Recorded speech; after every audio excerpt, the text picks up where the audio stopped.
Illinois podcast. I am joining with Brian Grete for Farm Journal and Pro Farmer in Iowa. Brian is a Pro Farmer crop tour editor for Farm Journal. How are things in central Iowa for you, Brian? And how are things in the cold weather in Iowa caucus from last night? Great to be with you, Caesar. As you mentioned, the weather has been really cold and snowy over the past week here in Iowa, and definitely ready to get back to more of a normal situation. We've got enough snow for a while now, and we would like to get back to just more normal wintertime temperatures instead of these below zero readings. Let's start with the World Agricultural Supply and Demand Estimate report was on Friday morning, as well on South America weather conditions. Could you explain to the audience? Yeah, so the supply and demand report, along with many other sets of data, came out last Friday, and it was really hard to find bullish numbers in that set of data, especially for corn and soybeans. USDA came with bigger crop estimates for both the corn and soybeans from last year's crops, and those are quote unquote final numbers. They can be revised again in September, but for now, they're the final production numbers.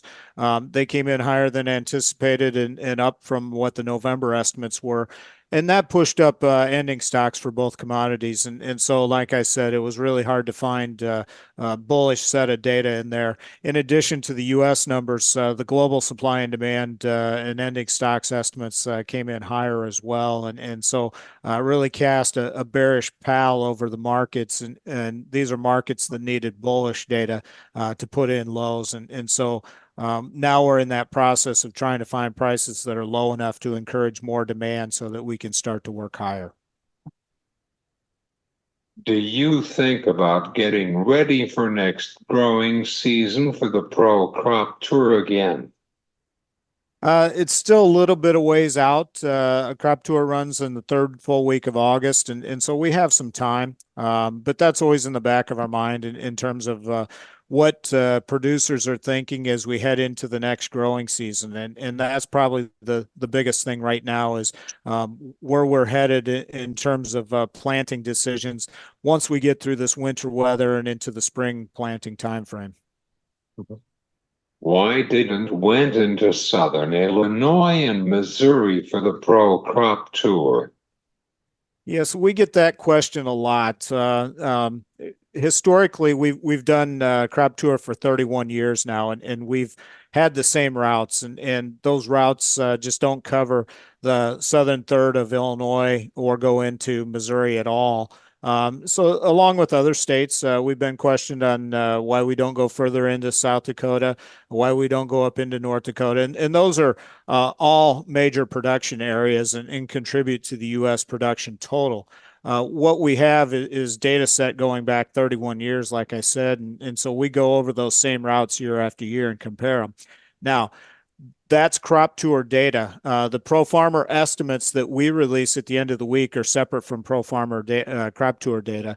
And so we take into account with the Pro Farmer estimates all those areas that we mentioned, including Southern Illinois and Missouri that you questioned about, and those other areas that I mentioned in the Northern Plains, along with the rest of the country. So we reach out to farmer sources that we have in those areas, get an indication of what they feel like their production is and or will be, and we include those in the Pro Farmer estimates, but they're not part of Crop Tour.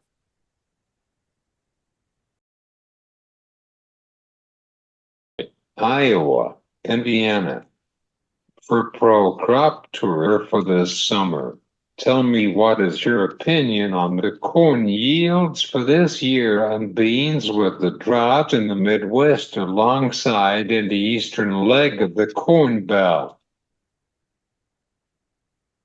So the eastern side of the Corn Belt, the eastern Corn Belt, was much better than the western Corn Belt this year.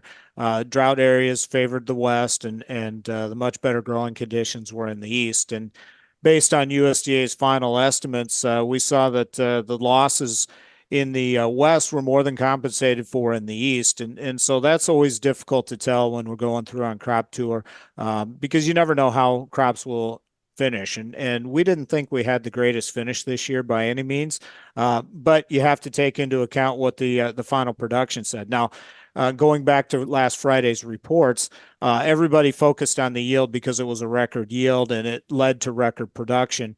But the number that kind of got lost was the major reduction in harvested acres, and so yield unto itself is just a number. The record yield was a surprise, but it would have been a lot lower if USDA would have left those 500,000 plus acres into the harvested acreage mix. And so, um,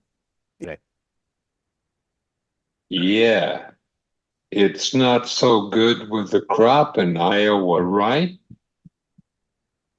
So in Iowa this year, we had kind of mixed conditions, to be honest with you. We didn't have the best growing season by any means. 2 years ago was much better, especially in the eastern half of the state. Now, the western half of the state, they've been dealing with droughty conditions for the last several years, and so but we had a kind of a hit and miss growing season in Iowa this year, and that's pretty key because Iowa's the number one corn producer, number two on soybeans, and so it's a critical state, obviously.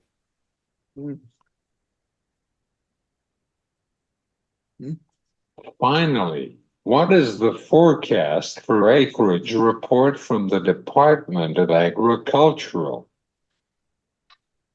So we'll get USDA's prospective plantings report at the end of March, and the expectation is that corn acres will come down. Now, keep in mind they were significantly high in 2023, and the flip was for soybeans; they were significantly low, and so we think that there will be a balancing of that as we move into the 2024 growing season.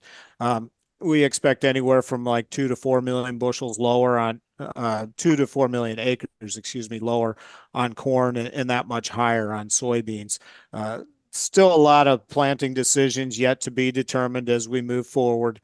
And spring is still quite a ways off, but that will all be determined by weather, what prices do, new crop, soybean, corn ratios, and those types of things as we move into springtime.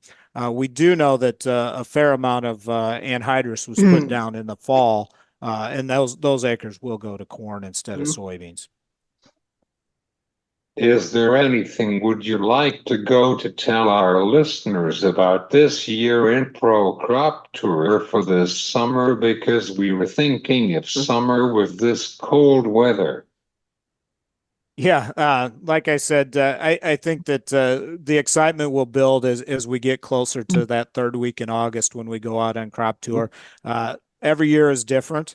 Every year presents a new set of circumstances with the crop and what we'll find when we get out there.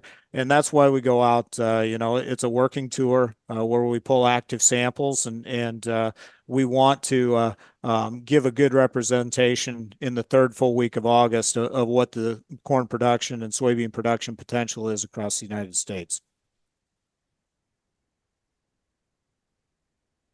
My pleasure that you joined the show for today. Thanks. You're welcome to join the show anytime. This is Brian Grete for Farm Journal and Pro Farmer in Iowa. From back roads of Illinois, I am Cesar Delgado. Have a good day.